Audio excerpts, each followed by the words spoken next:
Okay, good morning, everybody.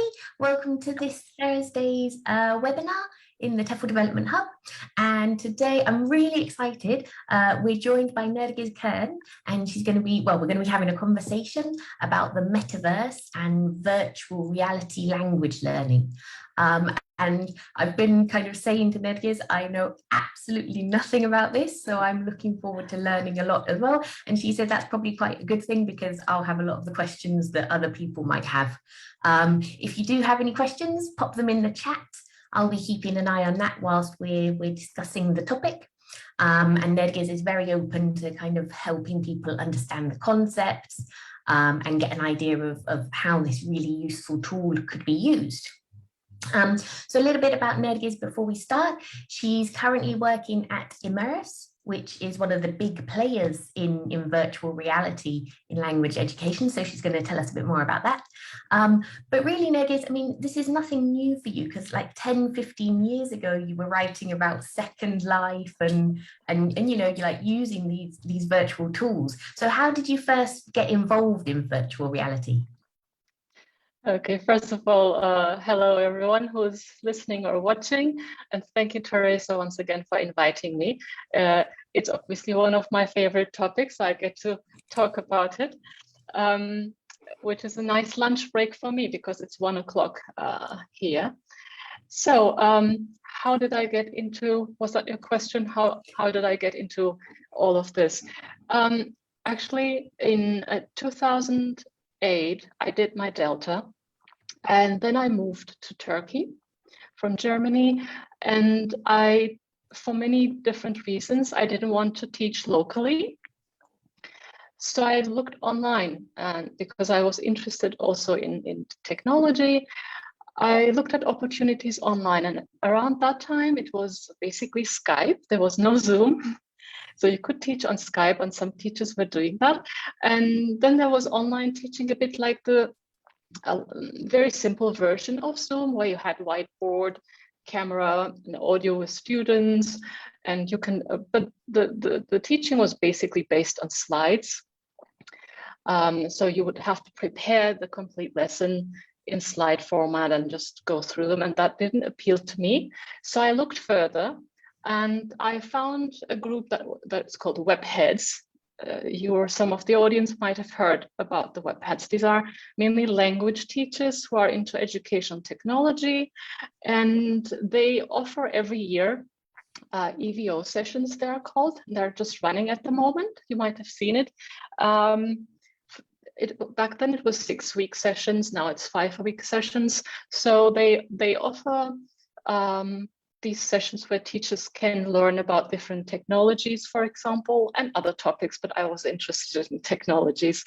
And in one of the weeks, they introduced Second Life. So there were people before me, language teachers, who had found out about Second Life, this virtual world, and they were exploring it for language teaching. And after that session, I really went into it. So for the next 3-4 years, I basically lived a second life. I had a house, I socialized, I taught, I did teacher training, I participated in teacher training. We've had hundreds and hundreds of teachers worldwide back then who participated in these sessions because they wanted to learn how you could use virtual worlds in language teaching.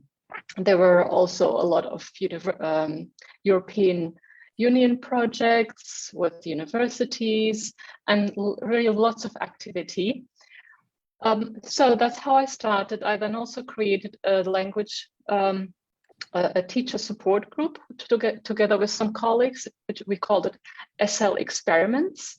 And I have a blog or a website that is still there. I'll share the link with you later, which is called SL Experiments. And I blogged about all of those years, all the experiences, all the CPT, everything we offered, all the experiments we did, including my lesson plans of my first pilot course in Second Life, and was my reflections and everything. So I kept that because now it's becoming interesting again. Because a lot of what we learned back then, we can now use with virtual, the more immersive virtual reality, because Second Life is a desktop application. But in a moment, I will explain the different types of virtual reality. So I don't want to go into that now. Because I never actually got involved in Second Life, but to me, it always seemed a bit like The Sims, but interacting with other people. You know, the interesting thing about Second Life is that it's not a game at all. Basically, on the first day when Second Life came into existence, it was just a flat world. Nothing existed. No items, no landscaping, nothing. And the users created it. And that is, I think, what appealed also to a lot of teachers, because everything was, all the worlds, all the different places you could go, all the objects, the avatars, clothes, houses, anything really, has been created by users. So there are no game objectives or anything. It's just a place to go. So it's not a tool, it's not a game, it's not an application, it's an environment. So you can take your students to environments and do things together. And that was also very appealing. So I don't know whether you can compare it to Sims. I haven't played Sims, I've heard about it, I read about it, but I'm not a person who really likes to play games. I've never played video games. I occasionally play something on the computer. So yeah. I mean, that's one of the things I remember you posted recently on LinkedIn, and you talked about kind of the principled use of ed tech. And so you're obviously somebody who right from the start has been involved in ed tech, but always for its pedagogical purpose rather than kind of a gamification element. Right, but it doesn't mean that you can't use games in a pedagogically sound way. And there are teachers and teacher trainers, you might know some of them, who are into gamification. So I wouldn't dismiss that. And of course, when you are in a virtual environment, it has some playfulness to it because you're represented by an avatar, the world is cartoonish, and so on. So you buy virtual goods, and so it has a playful element to it, which is quite helpful for a lot of students. And yeah, but it's a completely different area. This gamification is okay. It can be good for learning. And for example, with virtual worlds, teachers from back my Second Lifetimes, they were, what was popular was World of Warcraft, a multi-user virtual world game. And there you have rules, you know, just like a video game.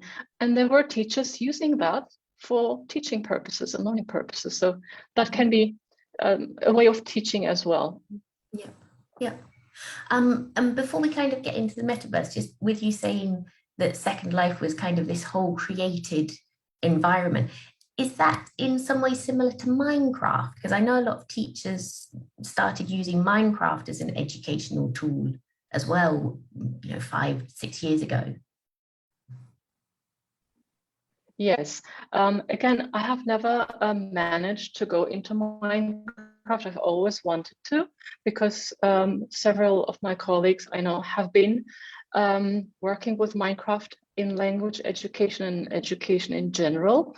And it has become very popular. And they also have now an education version. I don't know when that started, but there's Minecraft, normal Minecraft, and there's Minecraft for education, a different version.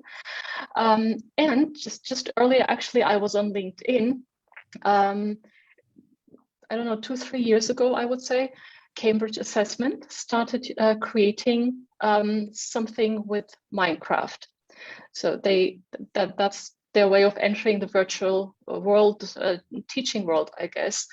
And I'm just thinking, I just browsed very quickly through it, what the announcement was. I know they were, yeah, that's in the marketplace now. Exactly, that was it. It's in the Minecraft marketplace. You can now access Cambridge Assessment developed Minecraft for language or for English learning, actually. And I did look at it when they first started developing it, and it's basically like a video game. So it's not completely free like the regular Minecraft, where you can just build things and go to places any way you like, and you meet enemies and you meet friends and so on. And that things can happen to you. Obviously, when you take children in a learning context, you have to control it a little bit more. So I think it's more similar to a video game where you have a certain path defined, but to get through that, you have to play games, you have to solve riddles and blast open walls and so on. So yes, so I would say their version is not really like Second Life, but generally Minecraft is a bit like Second Life. Cool. Okay, so I mean, here it says today we're going to have a conversation about the metaverse and VR language learning. What is the metaverse? You said we were going to be hearing a lot about it, because obviously Facebook is now Meta and Instagram's Meta and everything's Meta. Everything is Meta, yeah, that's the thing. I don't know whether you know about Gartner's hype cycle.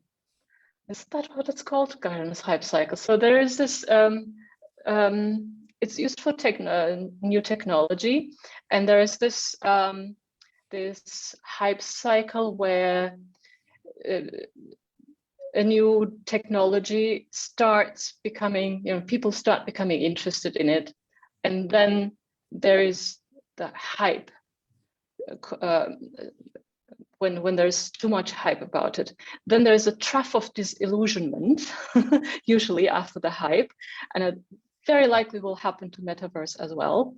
And then tools or apps or products that survive this trough of disillusionment, they then become more or less normalized, and they are used normally. Virtual reality is now there. It is normalized in other areas. As usual, language education takes a bit longer, or education in general takes a bit longer to work with new technology, which is okay, I guess. But in many areas in education, in training, virtual reality has been used for many years now. Back to the metaverse. Metaverse is also not that new. So it wasn't just invented last year. Even in the 90s, people were talking about the metaverse. And I'm not saying, not talking about the novels, because everybody mentions the novels in which these words, this word was mentioned for the first time. You will find it on the internet if you're curious which novels. But in the 90s, researchers were talking about the metaverse. They were exploring possibilities. They were having conferences. There were magazines on this topic. So the dangers, the advantages, and so on. But now there is a new hype. Like everything, I think, partially it has to do perhaps with the pandemic, because technology has become very important. People are looking for new ways, better ways of doing things online rather than just with Zoom or the internet. So the metaverse now is not going to disappear, because all the big tech companies, all big companies are putting a lot of money and effort into this. Just to give you an idea, at the moment, or last year when I last read it, Facebook has 10,000 people working on virtual reality, AR, and all these kinds of things. We could call that metaverse. And they're going to employ another 10,000 people in Europe alone working on this. And that was before, I think it was even before the announcement of the name change. So, and that's why I had written here, I'm looking at my notes. What I wanted to say. Okay, so if we think about definitions, what is it not? It's sometimes easier to think, what is it not? the metaverse is not virtual reality, because that is often confused. People think you have to put a VR headset to experience the metaverse, but that's actually only one way of accessing the metaverse. You will be able to access it, and already whatever we have, we already have corners of the metaverse if you want, and these experiences can be accessed by virtual reality with virtual reality headsets, but it also includes AR, augmented reality, tablets, phones. So you're not all going to walk around all day with the goggles. Another misconception is that, and you see it because it's a hype and everyone wants to use this word now. You might see people saying, or companies saying, we are building a metaverse, or we are building metaverses.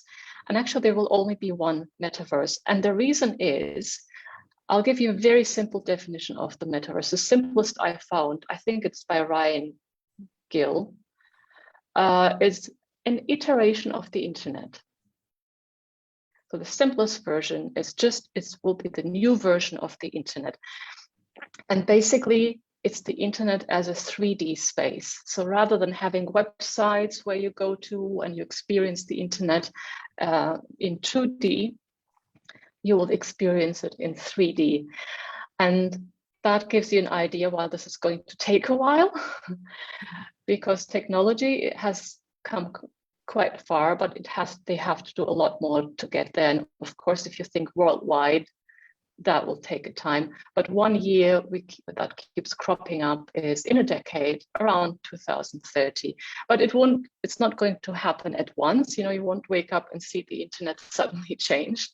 It's happening gradually. So we have pieces of the metaverse, but exactly what it will look like, we don't know yet. Nobody knows. So if there are experts out there telling you this is how it's going to look, they're not the experts, but they are metaverse experts, because as I said, there have been people who have been working up with and researching with all the different bits of the technology over the past 1 or 2 decades. Now, a very comprehensive and jargon-filled definition. I will read it to you, but we can also share it later if you want to read again, and I'll explain the words. So here we go. It's a long sentence. The metaverse is a massively scaled and interoperable network of real-time rendered 3D virtual worlds, which can be experienced synchronously and persistently by an effectively unlimited number of users with an individual sense of presence and with continuity of data such as identity, history, entitlements, objects, communications, and payments. This is by Matthew Ball, like the ball you throw. He's one of the experts you can listen to. And he's got a website where he has written a lot. So, but what does this all mean? So massively scaled, yeah, if it's the internet, if it's going to replace the internet, it will be massive. Interoperable, hopefully, and this is where really a lot of people are saying we cannot allow any individual company to build the metaverse. It has to be open. We don't want walled gardens. So at the moment, for example, when you use different applications and different tools and environments, for each of them, you have to create an account, choose a username, upload your picture, upload your profile, and you might have different tools within that area also to work with. But this is very frustrating. And this is in case also something that I don't like so much about virtual reality, in virtual reality compared to Second Life, because Second Life is like one of the first small versions of a metaverse if you want to, because you can go from place to place with the same avatar and take all your belongings with you if you want. But at the moment, when you use different virtual reality applications, again, you have to create an avatar in each of them. You look different in each of them, or your avatar. You have different objects that belong to you. You can't take them to another world. So it's very important that the metaverse is interoperable, so you can go to different places with your identity as an avatar. Real-time rendered 3D virtual worlds, that is massive technologically, that in virtual reality, everything has to be rendered. And to do that in real time, you need good connection, bandwidth, and you need a lot of other technology to make that work. Experience synchronously is easier to understand, just like in real life, or just on the internet when you have a synchronous event, that people are in the same place, but it will be massive again. At the moment, there are limits of how many people can be in one space in Second Life or a virtual world, after which it becomes laggy and slow. But they're talking about maybe hundreds of thousands of people experiencing something at the same time. For example, a football game or a concert, everyone there at the same time. So this will be massive. Persistent means that even if you're not there, the world is there.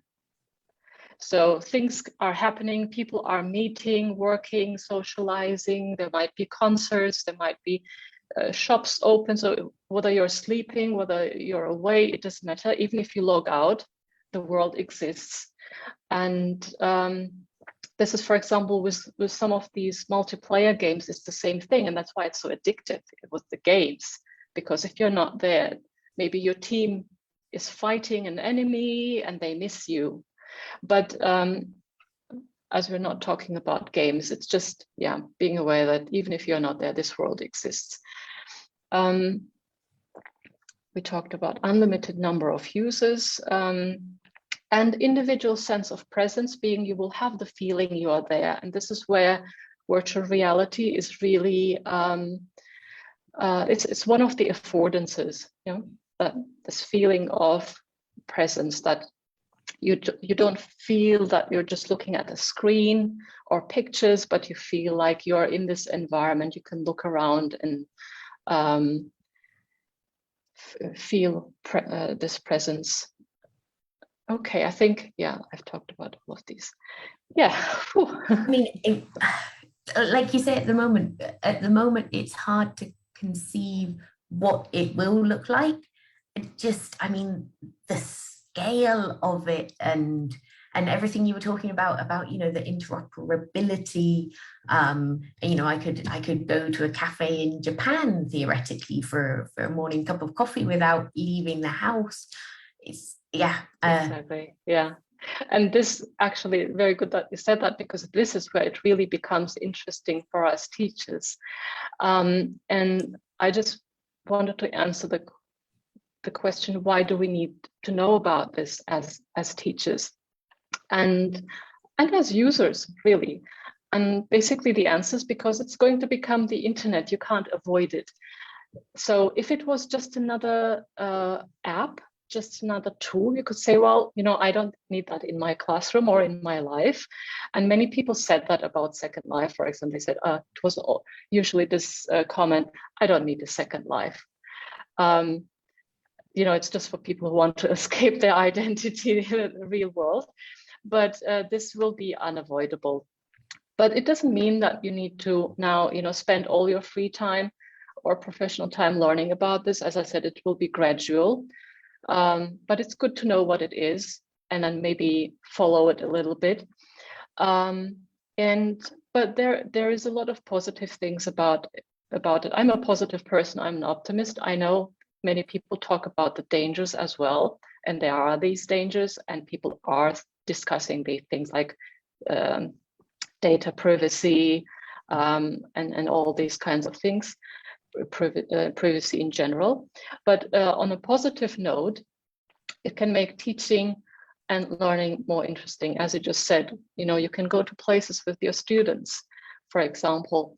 And at Immerse, we have, because I'm as head of research, we don't do our own research only, but we collaborate with researchers at different universities. And one of our researchers last year was David Reed, who was at the English Language Center at the University of Sheffield.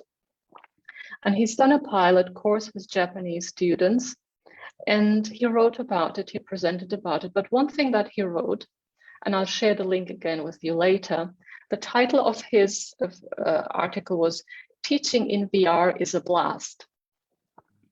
And in one paragraph, he said, "For the last few years, I felt somewhat jaded about the language classroom and how much it can really help students. But these initial experiences in VR have made me optimistic for a future when languages can be learned in fully interactive and immersive environments." And because I'm a teacher myself, I understand where he's coming from. Sometimes we teach, but we don't know what the students are really learning. Sometimes we teach, we are not so sure whether they are listening, whether they are motivated. So hopefully virtual reality can help with some of these challenges of making lessons more interesting than, especially online, but also face-to-face. And another positive I see is that there are new job opportunities. I know some teachers or some editors and some writers, they want to change directions a little bit, do something different. But with virtual reality language teaching, you'll be able, or in the metaverse, you can still use your qualifications, your experience as a teacher or writer or editor, but develop something for this new iteration of the internet or new way of teaching. So what's the state of VR in language education at the moment? There isn't too much yet. Firstly, about Second Life. Second Life, there are still some teachers trying out things, and many maybe have been involved in European Union projects where it's funded, and there are some individual enthusiastic teachers who are still there exploring, but it's very niche.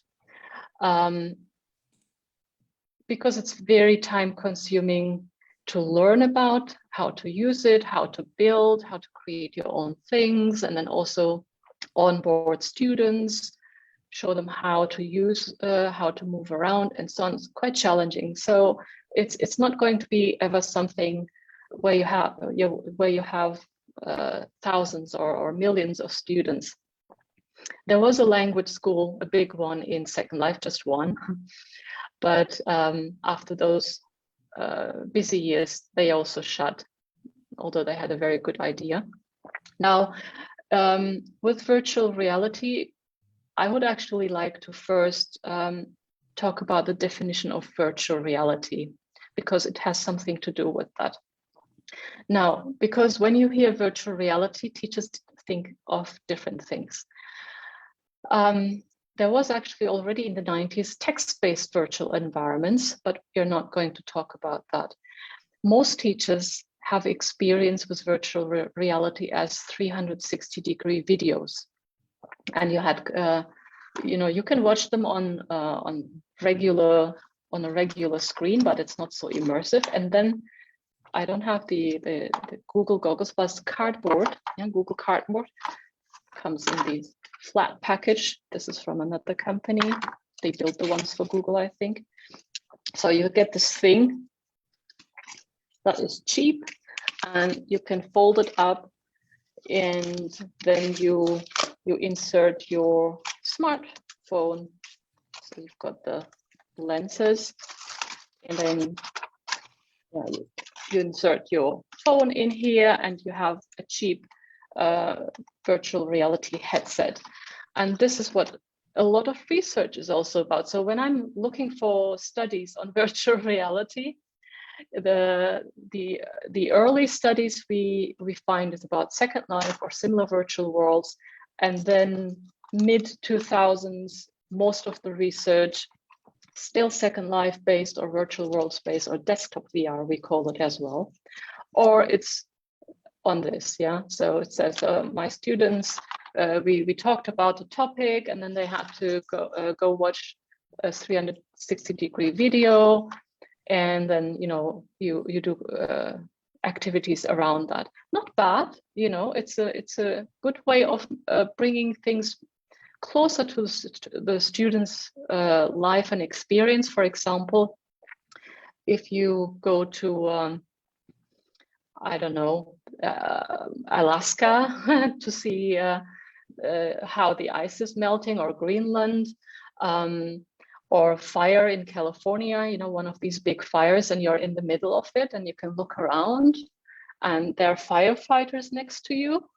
Yeah, that's actually quite interesting. It is this immersiveness, this presence. You can feel it even with these videos. But if, of course, it's quite limited and the quality is also not so good. But headsets, this is the Oculus Quest, is basically just a fancier version of a Google Cardboard. You have the, you don't have to insert your own phone, but it is Android based, the technology in it. And it's a fancier cover if you want to, but of course it's much more powerful, so you can have really high quality experiences with these, where you can whether it's games, or a lot of video games are now produced for virtual reality, so the games you might be used to, they can be played here. So you've got the lenses, and then you've got the controllers. There are some applications where you don't need the controllers anymore, but you use your hands to control, because there are cameras here that see your environment and that can scan your hands. So when you press something, you press with your fingers. But even if you use the controllers, it means you move. You can stand, and when I move my hands, my avatar moves hands. When I can shake hands with people. I can jump up and down. I can dance with a robot by really dancing in the physical world. And this is, again, something that we can use in teaching. So back to your question now, which you have to remind me of. I said it's connected to this. What was it? I was asking, what's the state of VR in language education at the moment? Okay, so a lot of experimentation teachers have been doing, and teachers are using in the classroom, still cardboards. Then there are cheaper versions of, there's something in between these as well. Headsets that look more like this, but are simpler and cheaper, and that have actually the program, if you want, or the curriculum and the environments in there, and you don't even need the internet. That is used a lot. Some companies produce these, and they also produce the lessons, but in language teaching there is nothing like that.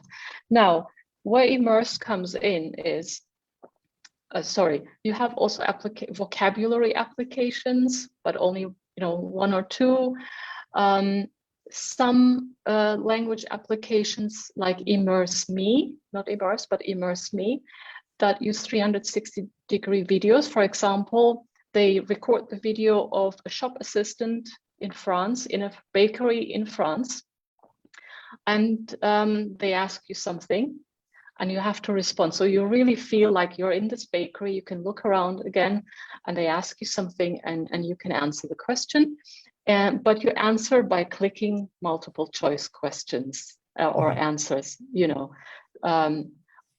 and I think you can also speak the answer. You can decide whether you want to speak it. So there's that kind of experience. So it's more like self-study, if you want. In the classroom, as I said, with the videos, students watch videos in a section of the class or stage. But Immerse is actually the only one where you have live teaching, and which is also specifically built for language learning. So there are virtual reality environments like Mozilla Hubs, some of you might have heard, or Old Space VR, Microsoft's environment. These can be accessed for free, like Second Life, let's say, and you can more easily, but not easy, build your own environments in your classrooms, and you can take your students there to teach live, because these are social VR applications. So people go there to meet other people. There is VR chat, for example, a chatting application, but it's social. So just like outside, you go in there and you can maybe find people to practice your language with. So that's possible already live. But the Immerse is a teaching application where teachers take their students into the Immerse environment, in which you have different scenes. So the airport, for example, let's say you have, somebody mentioned in the comments last week, business, Claire, I think it was, how to teach business English, yeah? So you can, for example, take your students through airport check-in, then they are on the plane, then they get off the plane, arrive at the another airport, then they have to check in at the hotel. So you have different scenes where you take your students, then they go to a meeting room and have to give a presentation, for example, or negotiate a contract. And afterwards they go to a restaurant to have dinner or walk a bit around the city. So you have all these different scenes, but you also have everything that a language teacher needs to teach. So each scene has fixed and placeable teaching objects, like a board. Let's say in this scene, I need a board, right? So you can create a board or use the one that's there and write on it, or pre-prepared text and paste into it. You can use the objects. For example, if you're in the kitchen together with your students, you can actually take the knife, cut the tomato, cut the onions, prepare a pizza together, put it in the oven. So you don't have to talk about how do you cook pizza, or just write the ingredients and share with each other. You can actually cook it as you can, if you want, in the physical world. So yes, so it's live teaching, which is actually more similar to teaching in the physical world, face to face, than it is to Zoom. For example, in Zoom, you have to, if you want to do group work, you have to send teachers to different, your students to different breakout rooms. And that makes it a bit difficult to manage, to monitor, and so on. It interrupts also when you come into a room, students stop talking. In Immerse, you can do different things. For example, you can just tell your students, like in the physical world, you go to that corner, this group goes to this corner, and they speak, and you can still hear them, but because it's spatial audio, when they are further away, you hear them less. When you walk towards them, you hear them better, you hear more. So as a teacher, you can do two things. You can either walk towards them, which this are the teachers coming, like in the physical world, or if you want to do it more subtly even and really not interrupt, you can also place students in different audio channels, each team. So without moving, you can see them, all of them, all the groups, but you just move your own name tag from one audio channel to the other, and you listen in without them noticing. That way it's not interrupted, they can have the interaction or discussion or whatever, but you can still monitor what's happening. Wow. Yeah. That's incredible. That's kind of the teacher's dream, is to kind of like be in a central position, but be able to really listen in to one group. Exactly. So this, I don't know whether you know about the SAMR model, SAMR framework, if you want, for technology use in education.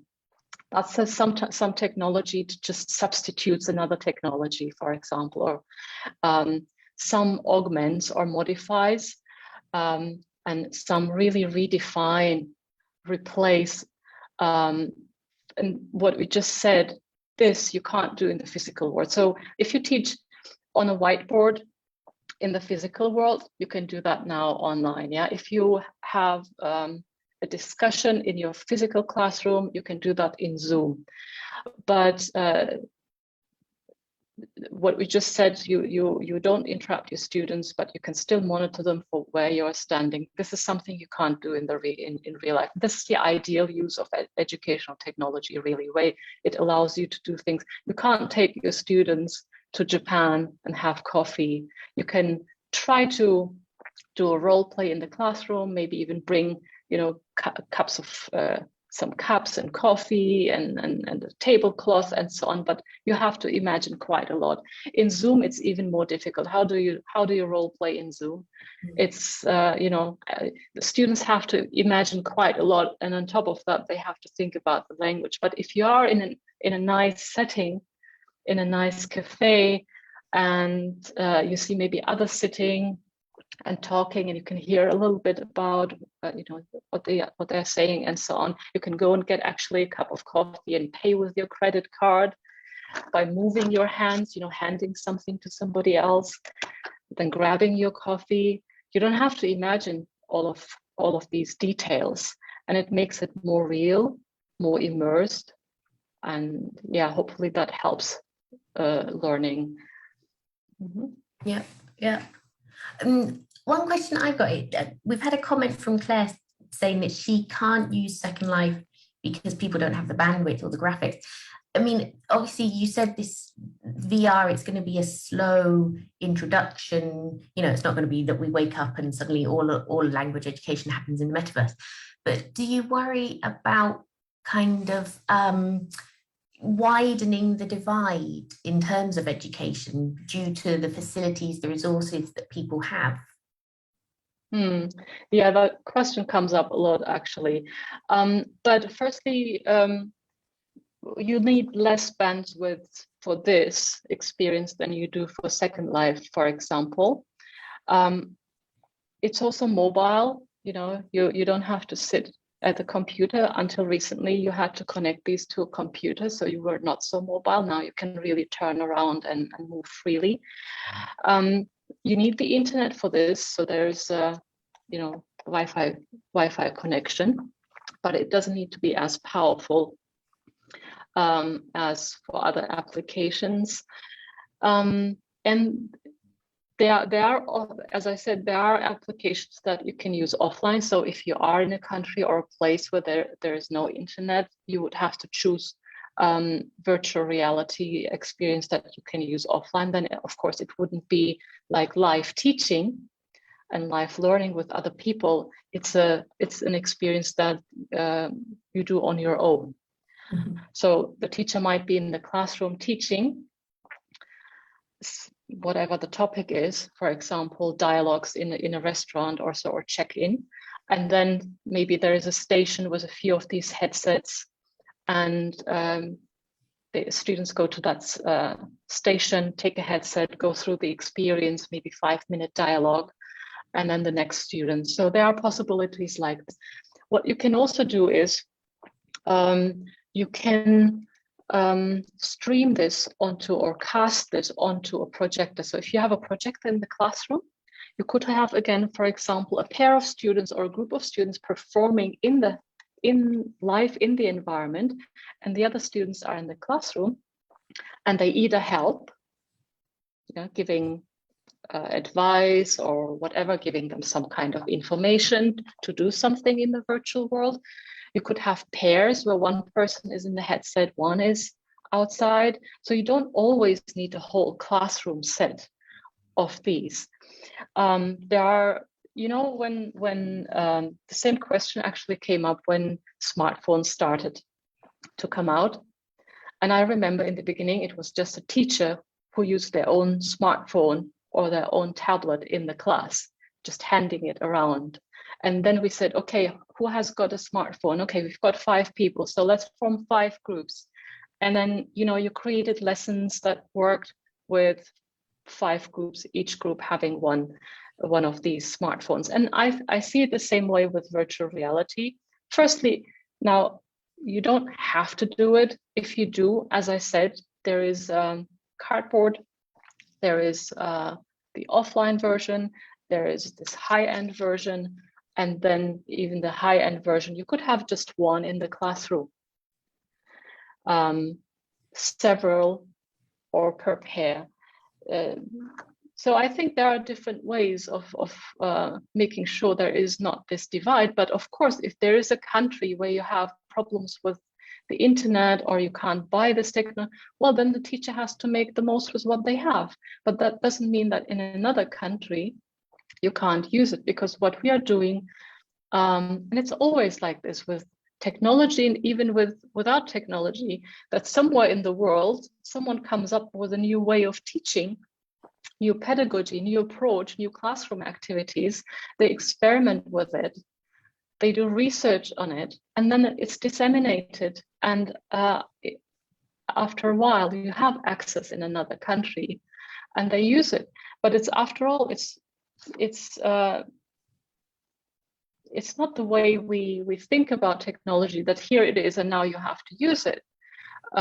What you have to look at, what kind of problem do you have, and can you solve it with this? If you think no, there's no reason why you should use it. I'm not, now with the metaverse, I said you can't avoid it. What I mean is, if the internet becomes a 3D space, you can't avoid that, and you have to use the internet. But as I said, you will have different ways of accessing it with your smartphone, with your tablet, with your desktop computer. And by the way, Immerse is also accessible via desktop. So we have a desktop version that you can use on your computer, laptop, and this version. And the great thing is that students who enter Immerse with the headset and those on the desktop, they meet in Second Life, in Immerse, and they work together as if they were, well, not as if they were, they are in the same space. You just enter it via different devices. And this is actually the case for many applications at the moment, that you can, whether it's a conference in virtual reality, like tomorrow, for example, I'm attending a conference, which is not hybrid, but tri-bit, if that's the word. So it will be online, face-to-face, physical, and in virtual reality. So some of the networking will happen in virtual reality. Imagine, so you have a room of people and you just approach somebody and start chatting with them. Oh, where do you work? Oh, that's the product you just introduced. So there are many different options. Cool. I mean, it really is amazing. You've kind of answered another one of my questions, which was, would students access it from their own home, or would it be a part of the class? So, I mean, you've said the various different options. We've had a question come in. What things do we need to take into consideration before we apply VR language learning? Do you think there's anything in particular that we need to be aware of? When taking your class or when teaching? I think Ahmed means when teaching, yeah. Okay. Yes, of course. And this is partly why we are also doing research, first to find out whether it has positive impact or negative, hopefully not, impact on learning. But I said it is in a way more similar to the physical classroom than online teaching, for example, or Zoom kind of teaching. So just like you had to learn how to teach online, if you've ever had to, if you before that you only taught in a physical classroom, there is of course certain things to consider. We just mentioned the breakout rooms, for example, and there is a lot more.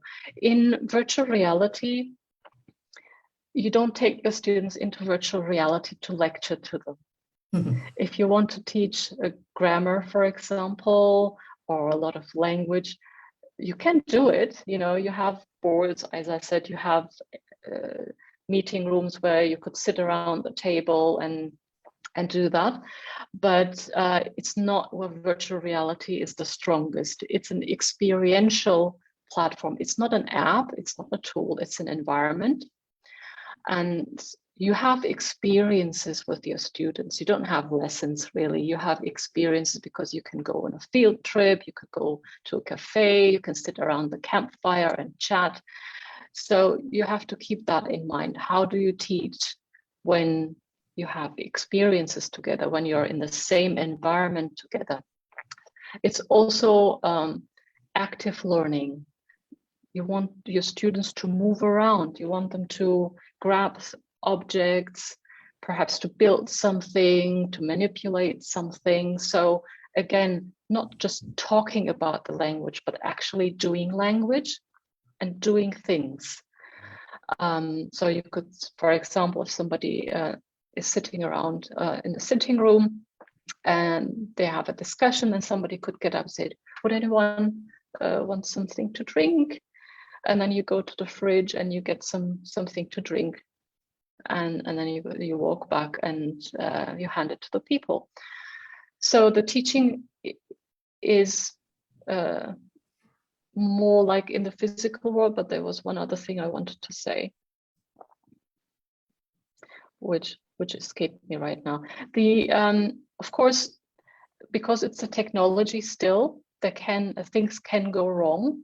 Some students might suddenly not hear, and you might have to do some troubleshooting, that kind of thing. The other big thing, really, for language teaching is that writing is not as easy in virtual reality at the moment, if it is with the goggles. Simply being the reason, if you're wearing these, you can't see anything out in your physical world. You can't type easily, but this is changing. They are already, because it's used for business as well. You might have seen Horizon Workplace, and there are virtual office applications where you can actually have several screens as big as you like them. You just create them. You can see your keyboard through the goggles, or you can map it, so you can type in virtual reality. So the things are developing, but still it's unless it's desktop version where you can type as usual, in fully virtual immersive virtual reality, typing is not the easiest thing or most efficient way of doing things. So again, you would have to think how what stages perhaps to use it with, whether you would like to introduce the language beforehand, maybe with a PDF handouts, or maybe you have part of your lesson on Zoom. We've had a lot of these kinds of pilot studies also, where the class starts in Zoom online, and then they moved to virtual reality for the practice part. So these kinds of considerations are there, and hopefully the main aim that I have is really to develop virtual reality pedagogies. These will look familiar to you because, of course, it's based on the language learning pedagogies we have, on what we already know about learning and language learning, but making the most of the affordances of virtual reality. Wow, I mean, it really does. It sounds incredible. I mean, I know I keep getting excited whenever anybody comes and talks in the hub. I mean, it blows my mind. And it seems like a sci-fi movie.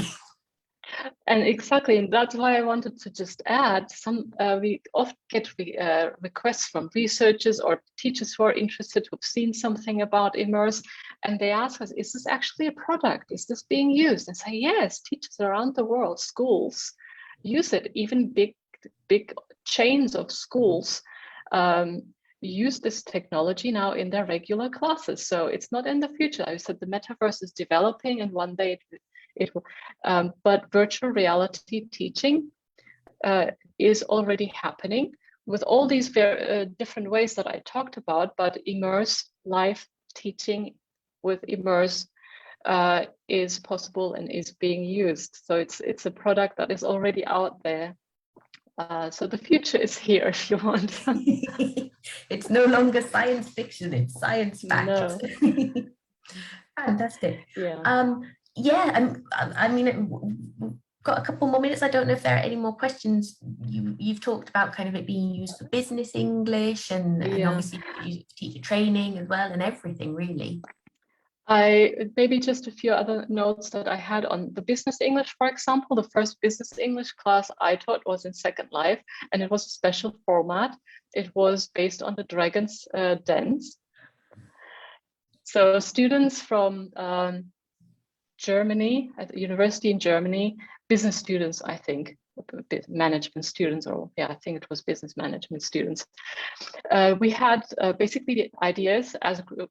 Each group had to come up with a business idea and gradually develop the idea. And this is where I came in. So I didn't do language teaching as such, but when they were planning these different stages, I was there to help them with the language they needed. And in the final session, there was a dragon, which was an actor, a real actor, and they had to present, they had to pitch their product, and so that the dragon asked questions, as you know it from the program, and then they chose the idea they liked most to invest in. So things like this you can do. Then I also know, and it's possible in Immerse as well, you can have 360-degree images of places. And you can, for example, if your student has to go on a business trip to a specific place, you can first take them into a 360-degree image of the place, or perhaps even the actual location interactively. And then they can, practice being there and where to walk, what to say, and so on. So this kind of training is possible as well. Teacher training also, that was also Claire Thompson's question. There are two different types of teacher training in virtual reality. One is you have to train teachers who are teaching or are going to teach in Second Life. For example, in Immerse, when we have a new client, that teachers go through a teacher training program where they learn how to teach in virtual reality, and particularly in Immerse, how to add your lessons, how to create lesson plans with these interact. Another thing you can do in Immerse is you can rally your students. So let's say they have run away in the zoo to all kinds of corners, and you want their attention in front of the whiteboard. Dream of a teacher. You just click, and they're all there focused on you. Awesome. So we have that kind of teacher training.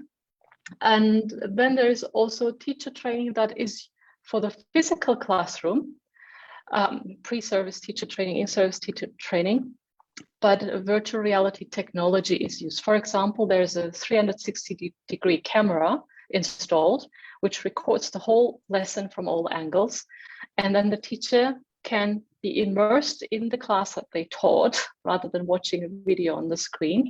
And they can look at this student wasn't paying attention while I was writing here, or while I was monitoring this group.